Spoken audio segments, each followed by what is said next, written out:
कि नीतीश कुमार जो है बहुत जगहों पे चुप हो जा रहे हैं तेजस्वी यादव के आगे, तेजस्वी यादव को के आगे दबे दबे से दिख रहे हैं, मतलब खुल के सामने नहीं आ रहे हैं। इस पे क्या? नहीं नहीं, ऐसी बात नहीं है। तेजस्वी यादव के सामने नीतीश कुमार दबे दबे नहीं दिख सकते हैं। नीतीश कुमार के सामने तेजस्वी यादव दबे दबे एकदम बिल्कुल आइडियल स्टूडेंट के जैसे आजकल दिख रहे हैं। है क्या कि उनको यह लालसा है कि भाई हम मुख्यमंत्री बन जाएं, किसी तरीके से आशीर्वाद प्राप्त हो जाए। जनता तो उनको चुनकर कभी नहीं भेजेगी, ये आप लिख कर रख लीजिए। कि बताइए, इस प्रदेश का दुर्भाग्य है कि इस प्रदेश में वैसे व्यक्ति अपने आप को चीफ मिनिस्टर बनाना चाहते हैं जो इतने बड़े कलाकार हैं कि 1 लाख रुपया में अरबों की संपत्ति की मालिक बन जाते हैं और गाली देते हैं ईडी और सीबीआई को। यहाँ जहर खाने के लिए कोई किसी को पैसा ना दे भाई। 1 लाख रुपया में 1 करोड़ का और अरबों का संपत्ति अगर देता है तो शायद बिहार वासियों को भी यह विद्या सिखानी चाहिए। अगर बिहार वासियों को यह विद्या सिखाने में वो निपुण हो जाते हैं कि प्रत्येक परिवार 1 लाख लगाए और 100 करोड़ का या 100 करोड़ का या 5 करोड़ का ही मालिक बन जाए, तो शायद वो मुख्यमंत्री बन जाएंगे। पनोरमा ग्रुप, जो सोचता है वो करता है। नमस्कार, आप देख रहे हैं भारत लाइव और मैं हूं हमजा अब्बास। बिहार में जो हालात हैं उसको मद्देनज़र रखते हुए हमारे साथ आज स्टूडियो में मौजूद हैं अमित सिंह, युवा समृद्धि दल के राष्ट्रीय अध्यक्ष हैं। हम इनसे बात करेंगे कि बिहार में जो हालात हैं उनको लेकर के क्या कुछ इनके नज़रियात है और बिहार में क्या चल रहा है। सबसे पहले तो स्वागत है सर आपका हमारे चैनल में। बहुत बहुत धन्यवाद। बिहार में सर क्या चल रहा है सर आपके हिसाब से, मतलब कि क्या है बिहार की हालात है अभी? देखिए, बिहार में वर्तमान समय में कुछ भी नहीं चल रहा है। राजनीति अपने संक्रमण काल से गुजर रही है। विकास बिल्कुल ठप पड़ गया है, क्योंकि जहां राजनीतिक अस्थिरता जब उत्पन्न हो जाती है, जिस प्रदेश में कोई मतलब कहने के लिए सारे लोग संवैधानिक पद पे हैं, लेकिन बस परिस्थिति यही बन रही है कि कैसे उनको रिप्लेस करके हम मुख्यमंत्री बने। कोई है कि वो बने ही तो हम बने रह जाएं। मतलब कुल मिलाकर जो स्थिति है ना, वो बिल्कुल अस्थिर सी हो गई है। जैसा देखा जा रहा है सर कि नीतीश कुमार जो है बहुत जगहों पे चुप हो जा रहे हैं तेजस्वी यादव के आगे, तेजस्वी यादव को के आगे दबे दबे से दिख रहे हैं, मतलब खुल के सामने नहीं आ रहे हैं। इस पे क्या? नहीं नहीं, ऐसी बात नहीं है। तेजस्वी यादव के सामने नीतीश कुमार दबे दबे नहीं दिख सकते हैं। नीतीश कुमार के सामने तेजस्वी यादव दबे दबे एकदम बिल्कुल आइडियल स्टूडेंट के जैसे आजकल दिख रहे हैं। है क्या कि उनको यह लालसा है कि भाई हम मुख्यमंत्री बन जाएं, किसी तरीके से आशीर्वाद प्राप्त हो जाए। जनता तो उनको चुनकर कभी नहीं भेजेगी, ये आप लिख कर रख लीजिए। अच्छा, जनता उनको चुनकर नहीं एकदम भेजेगी? ऑन द रिकॉर्ड आप लिख कर रख लीजिए। अगर पिछली बार उनको अगर सीट यह आ गई तो वो किस कारण से आई, जो भी राजनीतिक विश्लेषण की क्षमता रखते हैं या जिनको भी राजनीति की समझ है, उनको पता है कि कौन सा कुचक्र चला गया राजनीति का जिसके कारण तेजस्वी यादव को सीट आ गया, राष्ट्रीय जनता दल को सीट आ गया। लेकिन आगे उनको सीट आने नहीं जा रहा है। अब रह गई बात कि बताइए, इस प्रदेश का दुर्भाग्य है कि इस प्रदेश में वैसे व्यक्ति अपने आप को चीफ मिनिस्टर बनाना चाहते हैं जो इतने बड़े कलाकार हैं कि 1 लाख रुपया में अरबों की संपत्ति की मालिक बन जाते हैं और गाली देते हैं ईडी और सीबीआई को। मतलब 1 लाख रुपया की संपत्ति में अरबों? हाँ, तो 1 लाख रुपया में वो जो कात्याल जो अरेस्ट हुए हैं, तो उनका क्या निकल के सामने आया है, उनके जो बयान निकल कर सामने आया है, तो उसमें यही है ना कि वो करोड़ों की संपत्ति, अरबों की संपत्ति माननीय पूर्व मुख्यमंत्री श्रीमती राबड़ी देवी और वर्तमान उप मुख्यमंत्री तेजस्वी यादव के नाम ट्रांसफर कर दिए 1 लाख रुपया में। अब ऐसी विधा तो ना हम सीखे हैं ना आप कोई सीखे होंगे, और हमको तो नहीं लगता है कि हाँ जहर खाने के लिए कोई किसी को पैसा ना दे भाई। 1 लाख रुपया में 1 करोड़ का और अरबों का संपत्ति अगर देता है तो शायद बिहार वासियों को भी यह विद्या सिखानी चाहिए। अगर बिहार वासियों को यह विद्या सिखाने में वो निपुण हो जाते हैं कि प्रत्येक परिवार 1 लाख लगाए और 100 करोड़ का या 100 करोड़ का या 5 करोड़ का ही मालिक बन जाए, तो शायद वो मुख्यमंत्री बन जाएंगे। मतलब कि ये जो जनता को जो है सिर्फ ठगने का काम कर रहे हैं, और मतलब जो दिखावा है कि हम 1 लाख में सारी प्रॉपर्टी जो उन्होंने लिया है वो सिर्फ एक दिखावा है। तो और क्या है, वो तो दूध का दूध पानी का पानी है, पब्लिक डोमेन में है ना बातें। राजनीतिक आप सीधा एक स्लोगन है कि भाई ये राजनीतिक विद्वेष के कारण ये होता है, ऐसे होता है। ये बात बिल्कुल सही है कि कुछ कार्रवाई राजनीतिक विद्वेष में की जाती है, लेकिन कार्रवाई नहीं, टाइमिंग गलत होता है। सरकारें जो समय पे कुंजी के रूप में प्रयोग करती है, इसका हम विरोधी हैं। ये गलत है। अरे अगर वो भ्रष्टाचारी हैं, अगर लगता है देश के संस्थान को कि वो भ्रष्टाचारी हैं और यह प्रमाणित अगर हो जा रहा है, तो स्पीडी ट्रायल कराकर उनको अंदर कीजिए साहब, उनसे वसूलने का प्रयास कीजिए। देश का खाया हुआ पैसा, जनता का खाया हुआ पैसा वसूलने का प्रयास कीजिए। क्या मतलब है कि किसी को साल दर साल, 5 साल 10 साल खींचे जा रहे हैं?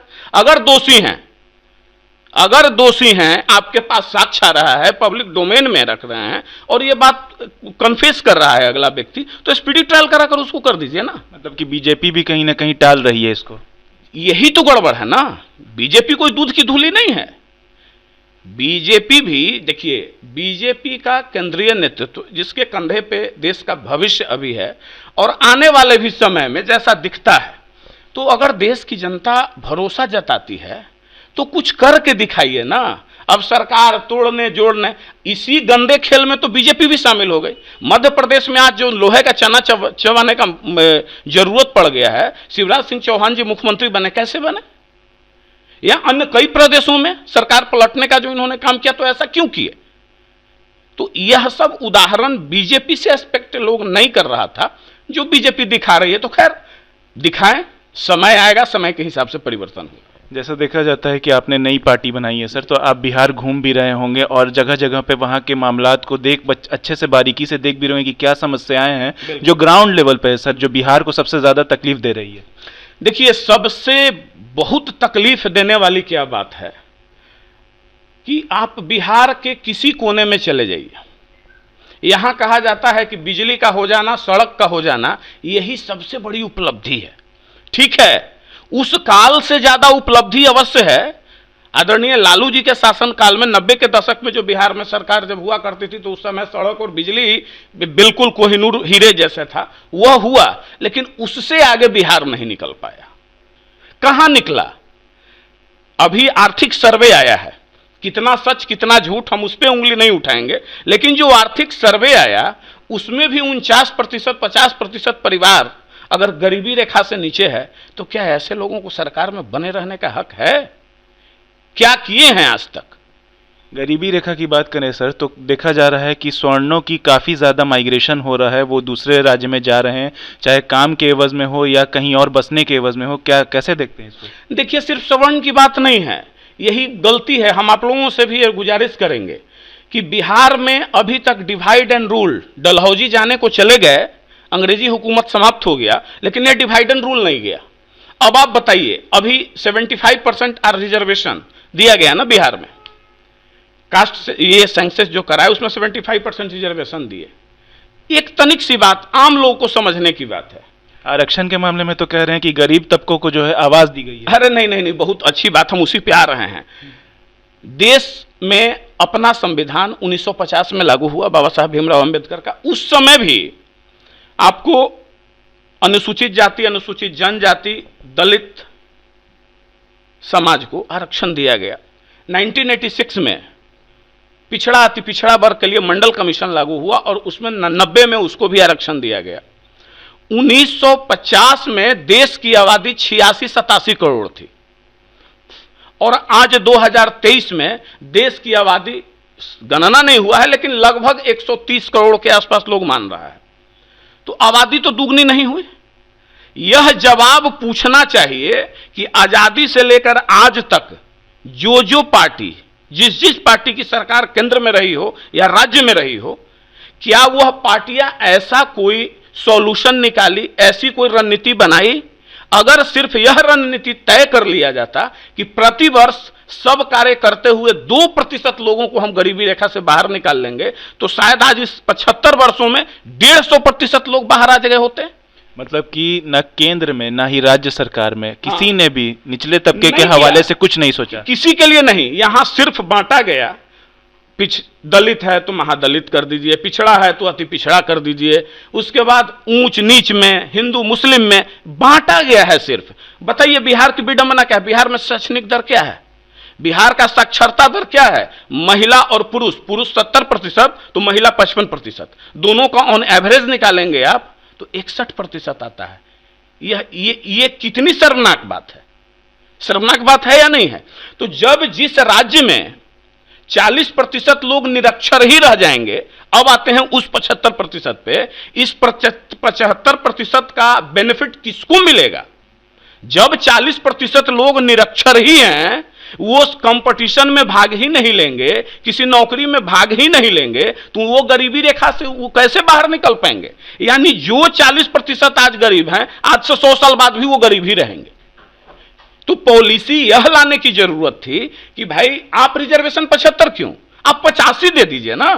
सवर्ण तो बिहार में आपके हिसाब से मात्र 15% है, तो 85% दे दीजिए, लेकिन उसके साथ यह तय कीजिए कि कितने दिनों के अंदर यह परिवार गरीबी रेखा से बाहर निकल जाएगा, कितने दिनों में यह साक्षर हो जाएंगे, कितने दिनों में इनके बच्चे विधानसभा में भी पहुंच जाएंगे। और एक और बड़ी बात बता दें, एक सर्वे हम देख रहे थे, बिहार में अभी तक जितना भी परिवार शासन में रहा है, जो अभी वर्तमान में भी विधायक है, सांसद है, मंत्री है, या जो भी संवैधानिक पद पर है, जानते हो कुल परिवार कितना है? जानकारी रखिए, 1257 परिवार। मात्र इस 13 करोड़ की आबादी वाले राज्य में 1257 परिवार ही ऐसे हैं जिस परिवार के ही वहां विधानसभा और विधान परिषद का शोभा बढ़ा रहे हैं। तो बाकी क्या है श्रीमान? मतलब बाकियों में से किसी को मौका नहीं मिला अभी तक। हम बता तो रहे हैं, हम ऑन डेटा ऑन रिकॉर्ड बता रहे हैं, चैलेंज कर ले कोई। 1257 परिवार, चाहे वो कोई दल हो, राष्ट्रीय जनता दल हो, जदयू हो, माले हो, कांग्रेस हो, बीजेपी हो, कोई दल हो, उसी को चुनता है। अच्छा, आज भारतीय जनता पार्टी को कुशवाहा समाज से अगर प्रदेश अध्यक्ष लेना था तो सम्राट चौधरी ही मिले, उनके पिताजी भी मंत्री, विधायक, उनके पुत्र भी। ऐसा क्यों परंपरा है भाई? किसी अन्य कुशवाहा समाज के बेटा को क्यों नहीं मिला? किसी अन्य अकलियत समाज के बेटा को क्यों नहीं मिलता है? 15% वोट के ठेकेदार अपने आप को कहेंगे, अकलियत समाज का वोट है ना। आज अब्दुल वारिस सिद्दीकी राजद में कहां है? और उन्हीं के परिवार से लोग क्यों आएंगे? मात्र 1257 परिवार। ये कितनी विडंबना है। तो इसलिए हम लोगों ने जो दल बनाया और जो घूम रहे हैं, आप निरंतर देखे होंगे कि घूम रहे हैं, तो ग्राउंड पर जो स्थिति है, हमारा प्रयास है कि बिहार के वैसे परिवार जो आज तक राजनीति से अछूते रहे हैं, किसी संवैधानिक परिवार पद की शोभा नहीं बढ़ाए हैं या वो हिस्सेदार नहीं बढ़े हैं, वैसे 75% युवा युवतियों को राजनीति के मुख्य धारा में लाना हमारे पार्टी का पहला लक्ष्य है। अच्छा, जातीय जनगणना भी हुई और हम लोगों ने जैसे देखा कि बहुत सारे जो है जुलूस निकले, बहुत सारी हड़तालें हुई कि हमारे जो कास्ट है उसको जो है मेंशन नहीं किया गया, हमारे घर गणना करने वाली आई ही नहीं। ऐसे बहुत सारे मामले नजर आए। तो ऐसा आप लोग के सामने कुछ पेश आया? देखिए, वैसा कई उदाहरण पेश आया है, वैसा कई उदाहरण। इन बातों में जाने की आवश्यकता नहीं है, यह लाया ही इसीलिए गया कि आप इसी में उलझ जाओ। लेकिन खैर उतना कुछ हुआ नहीं। बिहार की जनता राजनीतिक तौर पर बड़ी अब बौद्धिक बुद्धिमान हो गई है। लेकिन एक बात आपके चैनल के माध्यम से हम बिहार की जनता को कहना चाहेंगे कि आप जाति धर्म संप्रदाय भूल जाइए कुछ पल के लिए, स्वार्थी बन जाइए और उनसे पूछिए कि ये 75% जो हमें आरक्षण का लॉलीपॉप दिया गया है, तो इससे हमारा कितने दिनों में भला हो जाएगा? हमारे बच्चे कब विधानसभा पहुंच जाएंगे? हमारे बच्चे किस दिन आईएएस बन जाएंगे? अरे भाई, जिस शैक्षणिक दर ही नहीं बढ़ेगा, साक्षरता दर ही नहीं जिस प्रदेश का बढ़ेगा, तो उस प्रदेश में वो कैसे आएगा वो 40% निकल के? उसके लिए आप क्या बुनियादी सुविधा बना रहे हैं? हम तो मांग रखे हैं कि भाई अगर चाहिए, हकीकत में अगर इस 75% का बेनिफिट उनको देना है तो सबसे पहले उनको साक्षर करना होगा। क्यों नहीं वो शिक्षित हो पाते हैं? उनकी आर्थिक आय नहीं है, वो बाहर कमाने चले जाते हैं। तो उनको उनके कमाने से पहले उनके रहने के लिए, उनके बच्चों को पढ़ने के लिए हर एक जिला मुख्यालय में फ्री हॉस्टल और लागत मूल्य पे भोजन उपलब्ध करा दें, कम से कम पढ़ने के लिए आएगा। उनके जो अभिभावक हैं, उनके कमाने की व्यवस्था प्रदेश के अंदर हो। बताइए, कलेजा नहीं पसीजता है? देखे ना छठ पूजा में कैसे ट्रेन में भेड़ बकरियों की तरह ठूस ठूस के लोग आते हैं जाते हैं। और ये 30 साल 35 साल का आज़ादी से लेकर आज तक जितने लोग शासन कर रहे हैं, कितने मतलब एकदम बेदर्द है। तो कहा जाता है कि बेदर्द मतलब फरियाद कहाँ, फरियाद क्या करना, जहाँ बेदर्द हाकिम हो वहाँ फरियाद क्या करना। तो अब इन हाकिमों के पास फरियाद करने की आवश्यकता नहीं है। अपने आप को थोड़ा जाति धर्म से ऊपर निकालने की जरूरत है और वोट के दिन वैसे दल को चुनने की जरूरत है और वैसे उम्मीदवार को चुनने की जरूरत है जो आपके बीच का लड़का हो, आपके बीच का भाई बहन हो। चुन लीजिए ना, परिदृश्य बदल जाएगा। यानी कि अभी तक जितनी भी पार्टियां वोट लेकर के, जनता के वोट लेकर के सरकार में आई है, चाहे वो केंद्र हो या राज्य सरकार हो, उन्होंने सिर्फ उनसे मतलब अपना पूरा किया है। उनका जो मूल्य, मतलब की जो उनकी जरूरियात है, उसको आज तक नहीं समझा, सिर्फ उनका इस्तेमाल किया है। सिर्फ उनको छला गया है। हम तो राजनीतिक भाषा नहीं बोल रहे हैं ना, हम प्रमाणित तौर पे आपको बता रहे हैं कि अगर 2% लोग को भी आजादी के से लेकर 1947 से 50 में हमारा संविधान हुआ, 50 से लेकर अगर 2023 तक का टारगेट रखते कि प्रति वर्ष भाई बहुत गरीब हम देश हैं, 2% लोगों को ही गरीबी रेखा से बाहर निकालेंगे तो 150% जनसंख्या तो नहीं बढ़ा है। तो आज कम से कम गरीबी रेखा हिंदुस्तान भर में, पूरे देश में कोई गरीब नहीं होता, कोई गरीब नहीं होता। लेकिन यहां सरकारें बनी तो क्या हुआ, कभी बोफोर्स घोटाला हुआ, कभी नेशनल हेराल्ड हुआ, कभी कुछ हुआ। तो यहां तो सब लूटा ही लूटा, जो भी सत्ता में आया वह सिर्फ लूटा और बचा खुचा जनता के नस में, सिरिंज में एक तरफ से ड्रग जैसा इंजेक्शन जाति का, धर्म का, संप्रदाय का, ऊंच नीच का दिया और दूसरे तरफ से उनका खून निकालते रहा। बस यही होते आया है। एक आखिरी सवाल पूछेंगे आपसे हम लोग कि अभी विशेष राज्य का दर्जा जो है काफ़ी सुर्खियों में है और बार बार बिहार सरकार जो है इसकी मांग करती है, लेकिन केंद्र सरकार को देखा जाता है कि हमेशा वो इस बात को खारिज करती है। तो आखिर क्या लगता है आपको, बिहार से बार बार नीतीश कुमार कहते हैं कि केंद्र सरकार हमको विशेष राज्य का दर्जा दे, लेकिन केंद्र सरकार इसे खारिज करते हुए नजर आती है? देखिए माननीय मुख्यमंत्री, हम बिना लाग लपेट की बात बोलते हैं, हमको जो जानते हैं वो अच्छे से समझते हैं। यह इस बात से हम सहमत नहीं हैं। जब यह बात बिल्कुल लोकसभा के पटल पर क्लियर कर दिया गया, कानून में कोई प्रोविजन नहीं है, आपसे पहले दावेदार उड़ीसा बैठा हुआ है, आपसे पहले कई अन्य दावेदार बैठे हुए हैं, यह नहीं मिल सकता है, फिर यह जब चुनाव आता है तो सगुफा ऐसा क्यों छोड़ देते हैं? फालतू की बात है, एकदम फालतू की बात है।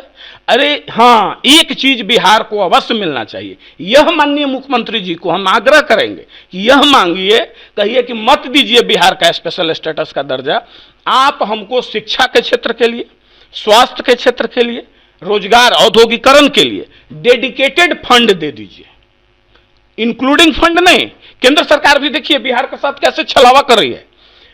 मोदी जी आए थे पिछले लोकसभा में, एक 80,000 करोड़ दें, 1 लाख करोड़ दें, 1.25 लाख करोड़ दें, 1.5 लाख करोड़ दें, कह रहे थे। वो किए क्या? लिपापोती।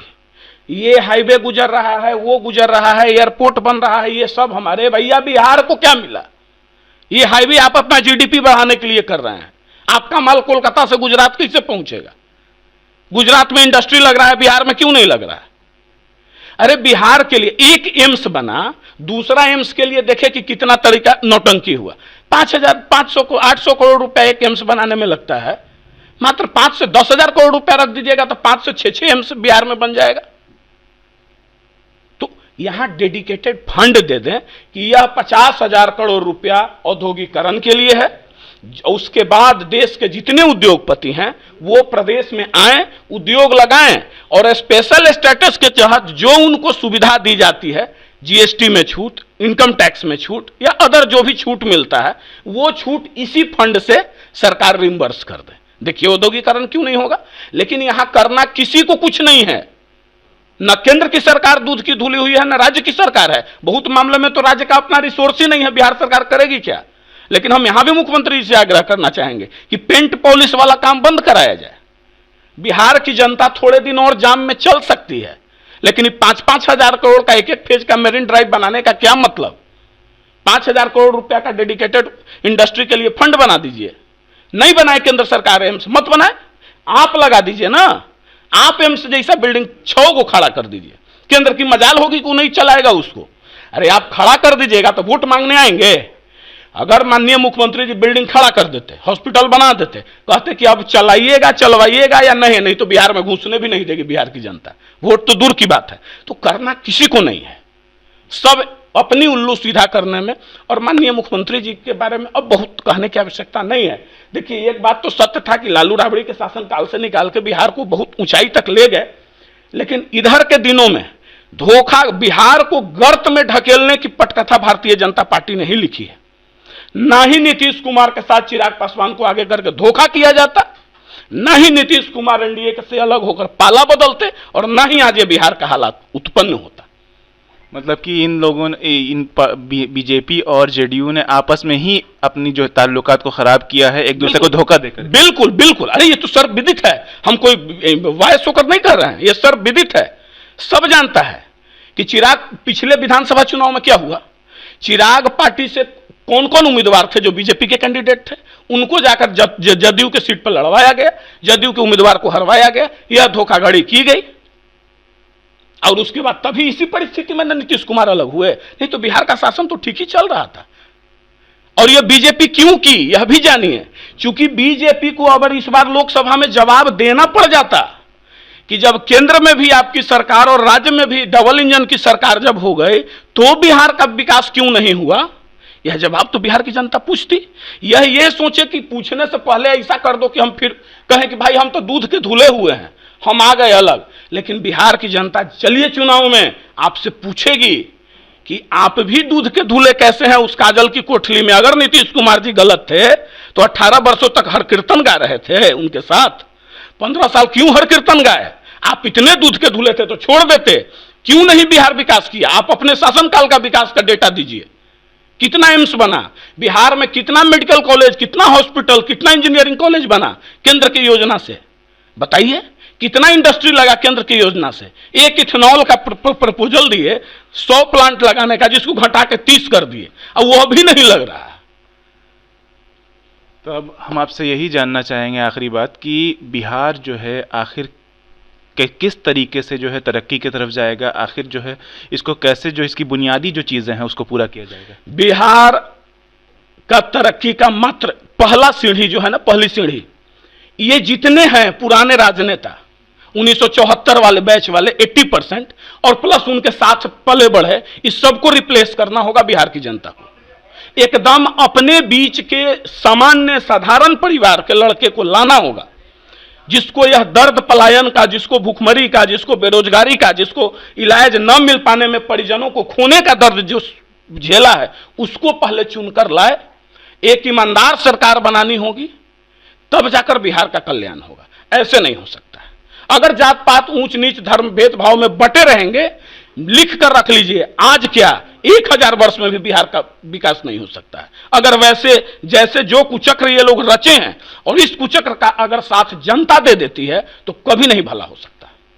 जी हाँ, जैसा कि आप देख रहे थे कि ये हमारे साथ थे युवा समृद्धि दल के राष्ट्रीय अध्यक्ष अमित सिंह जी, जो बता रहे थे कि बिहार अगर तरक्की चाहता है तो जितने भी पुराने इसके नेता हैं उन सबको रिप्लेस करके, उन सबको हटा करके नए लोग जो कि ज़मीन से जुड़े हुए हैं, जिन्हें वो मालूम है कि तकलीफ़ क्या होती है, कैसे पलायन करते वक्त तकलीफ़ होती है, अपने परिवार को छोड़ के जाते वक्त तकलीफ़ होती है, और एक एक रुपया जो है मुश्किल से कमाने के वक्त तकलीफ़ होती है कि हाँ भाई, हम जो दर्द महसूस कर रहे हैं वो दूसरा महसूस करे। जो नेता हैं अभी जो सियासत में हैं, जो कि बिहार का या केंद्र में हुकूमत कर रहे हैं, वो ये नहीं जानते हैं कि जो आम आदमी है उसकी क्या ज़रूरियात है, वो कैसे तकलीफ से गुजरता है एक एक रुपया कमाने में। ऐसी ही तमाम अपडेट्स के लिए देखते रहिए भारत लाइव।